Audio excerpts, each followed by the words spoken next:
میرا آپ سے سوال یہ ہے کہ اگر جماعت اسلامی کو حکومت مل جاتی ہے تو عام آدمی کے لیے آپ کے پاس کیا منشور ہے؟ یعنی آپ نے ابھی سودی نظام کی بات کی، میں اس کو سمجھتا ہوں بڑی اچھی بات ہے. پبلک کے ایک عام ووٹر کو، عام آدمی کو کیا فائدہ ہوگا، کیا کچھ ملے گا؟ اگر چند بنیادی چیزیں آپ بتا دیں. میں آنے کے بعد کیا عرض کروں. پہلی بات تو انصاف ہے. ٹھیک ہے. اور انصاف مسلمان کی ضرورت ہے، غیر مسلم کی بھی ضرورت ہے، بلکہ انصاف تو جانور کی بھی ضرورت ہے، اس پر بھی ظلم نہ کیا جائے.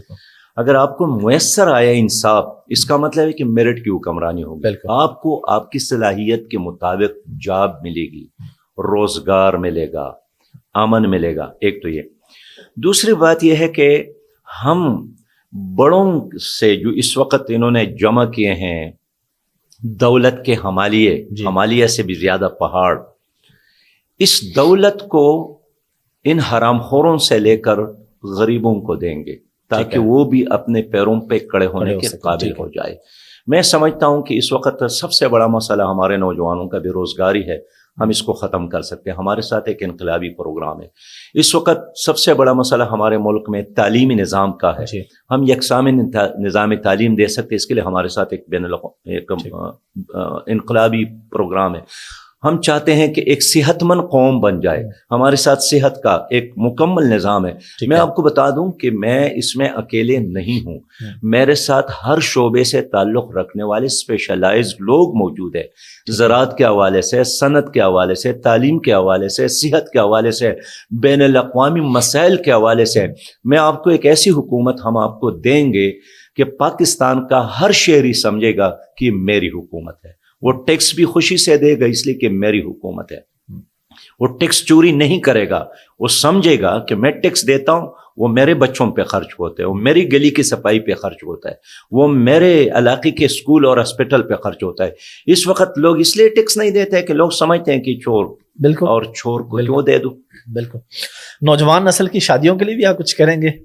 یعنی اس سے میری مراد یہ ہے کہ ایسا قانون بنائیں گے کہ اتنے پیسوں میں شادی کرنی ہے، بس 50,000 سے اوپر نہیں خرچہ ہوگا، تاکہ یہ جو نظام بڑا خراب ہو رہا ہے، لوگ زنا کی طرف جا رہے ہیں، غلط چیزوں کی طرف جا رہے ہیں اسی وجہ سے کہ جی مہنگائی بہت ہے.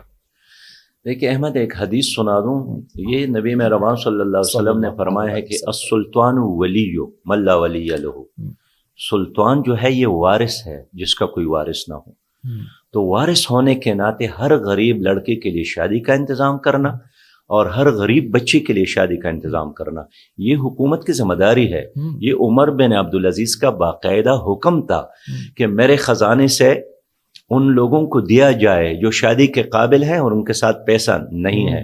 اس وقت ملک میں کوئی 56 لاکھ سے زیادہ معذور لوگ ہیں. اس وقت ملک میں 46 لاکھ سے زیادہ یتیم بچے ہیں.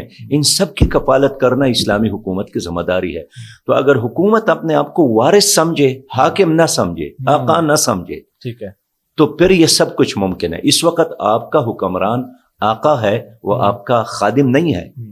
لیکن کہتے تو ہیں لوگ، کوئی اپنے آپ کو خادم اعلیٰ کہتے ہیں، ابھی پتہ نہیں شاید کچھ اور بھی آگے مزید کہیں. اور لیکن اچھا ایک اور چیز یہاں پہ مجھے، ابھی آپ جماعت اسلامی کی حد تک اگر میں بات کروں، جب آپ حکومت میں ظاہر ہے جو آپ ابھی کر رہے ہیں وہی پھر آگے بھی بندے کا منشور ہوتا ہے. ہمارے ہاں جب کوئی الیکشن جیت جاتے ہیں اسے تو ملنا ہی پاسبل نہیں ہوتا. تو کیا جو آپ کے لوگ جیتتے ہیں ان کو کوئی ووٹر مل سکتا ہے، ان سے ملاقات کر سکتا ہے، اپنے کام کے لیے ان کو فیس ٹو فیس دیکھ سکتا ہے؟ یعنی میں آنے والے کل کی بات نہیں کرتا ہوں، گزشتہ کل کی بات کرتا ہوں کہ میں فائنانس منسٹر تھا، سینئر منسٹر تھا. مجھے سرکار نے جو گھر دی تھی اس کا گیٹ میں نے کبھی بند نہیں کیا.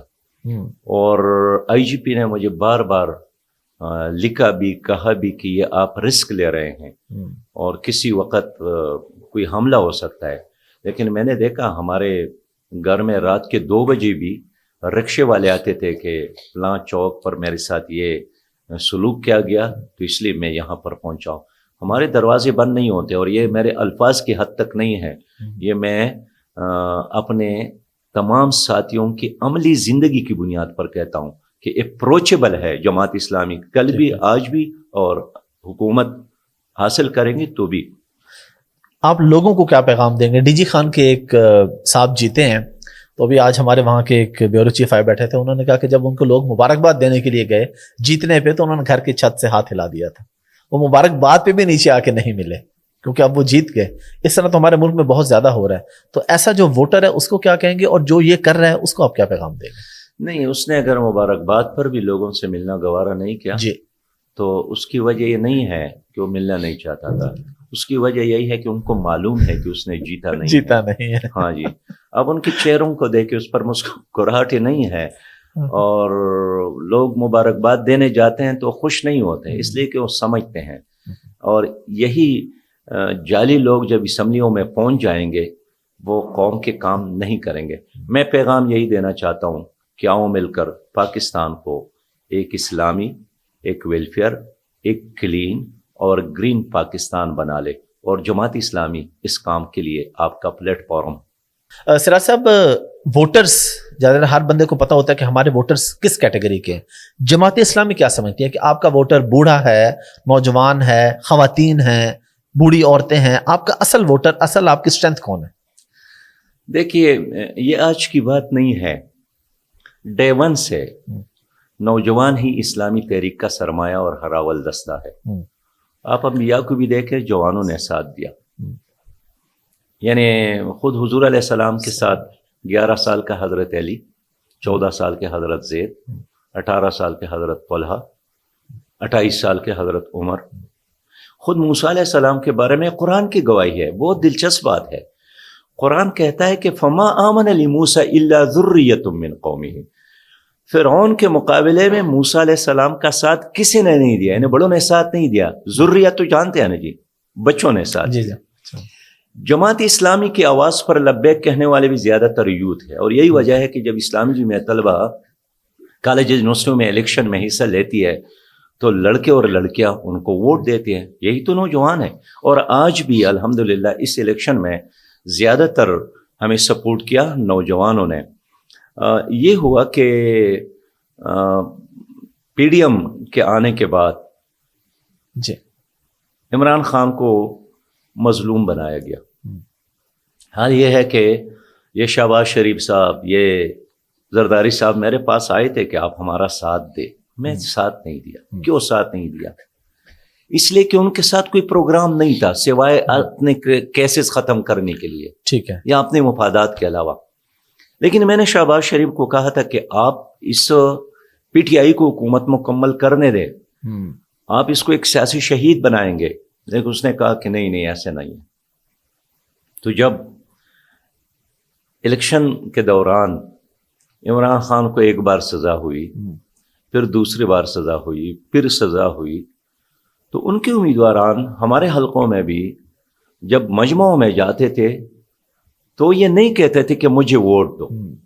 وہ یہی کہتے تھے کہ میں نااہل ہوں، میں نے کوئی خدمت نہیں کیا ہے، میں ووٹ کا قابل بھی نہیں ہوں، لیکن ووٹ دو ہمارے لیڈر کو، اس کو پھانسی سے بچانا ہے، ان کو جیل سے باہر لانا ہے.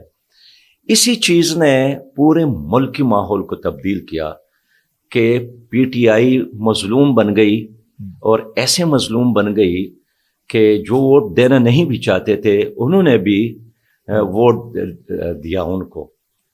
اور ظاہر ہے سب سے زیادہ اس میں نوجوان متاثر ہو گئے، سوشل میڈیا کے ذریعے جو زیادہ متاثر ہو گئے. لیکن اس سب کچھ کے باوجود ہمارا جو ووٹ گزشتہ الیکشن سے ڈبل سے زیادہ ہو گیا ہے. بالکل، یہ میں ابھی آپ سے پوچھنے والا تھا کہ ووٹر تو ہمارا ڈبل ہوا، ڈبل سے زیادہ ہو گیا ہے. ملی. تو اس پر ہم قوم کا شکریہ ادا کرتے ہیں، اور انشاءاللہ اس کو ہم زیادہ بڑھائیں گے. لیکن ان ووٹ دینے والوں میں زیادہ تر نوجوان ہیں، اس لیے کہ نوجوان پاکستان کو کلین دیکھنا چاہتے ہیں، کرپشن فری دیکھنا چاہتے ہیں، خوشحال دیکھنا چاہتے ہیں.